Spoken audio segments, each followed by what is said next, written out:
Hello everyone! In our first episode, we discussed why GDP is a misleading matrix to measure a country's true economic development. In our second episode, we discussed why GPI is a much better matrix to use. In short, GDP lumps all the monetary transactions together, whether they are productive or destructive to the society. By contrast, GPI subtracts the destructive activities as a cost to the economic development and incentivizes private and public sectors to carry out the right business activities and reduce the wrong activities. This way, our country can truly make the genuine progress. You may wonder how different countries in the world fare under the different lenses of the GDP and the GPI. To answer this question, I think we need to look at the per capita GDP and per capita GPI, because comparing the whole country's GDP and GPI numbers does not make sense. Now, let me show you two figures. The first figure is the GDP per capita by countries. There are altogether 17 countries on this figure. As we can see here, ta-da! US seems to be the best country with phenomenal GDP growth from 1950 to 2010.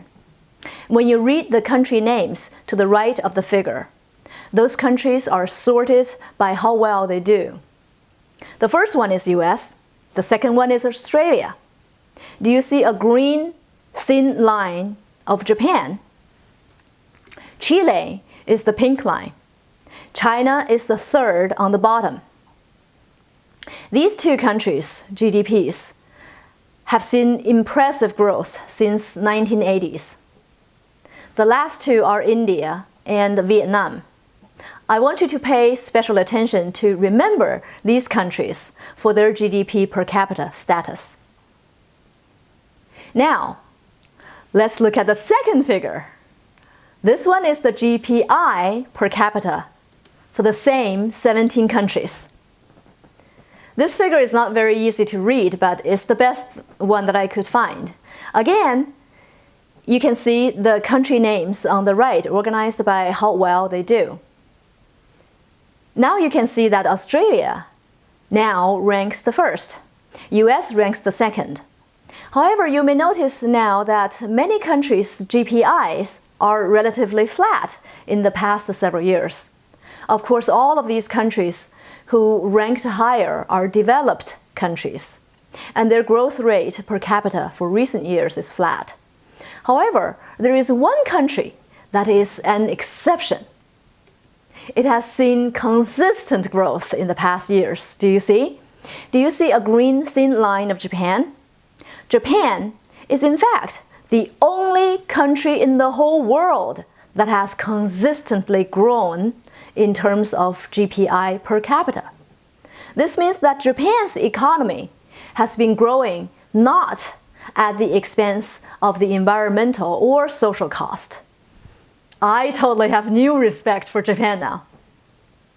By contrast, we can see that the bottom four countries, China, Chile, India, and Vietnam, their GPI per capita remain completely flat.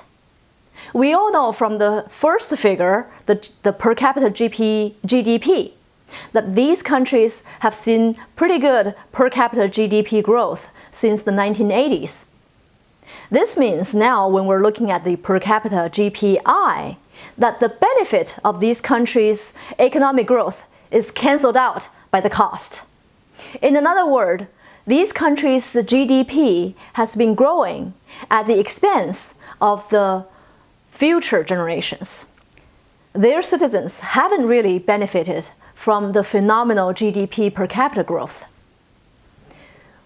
especially when we factor in the costs such as the pollution, a loss of leisure time, poor quality of public infrastructure, increased crime rate, and a loss of land.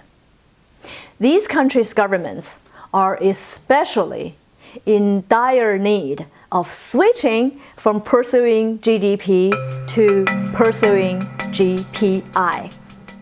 Thank you.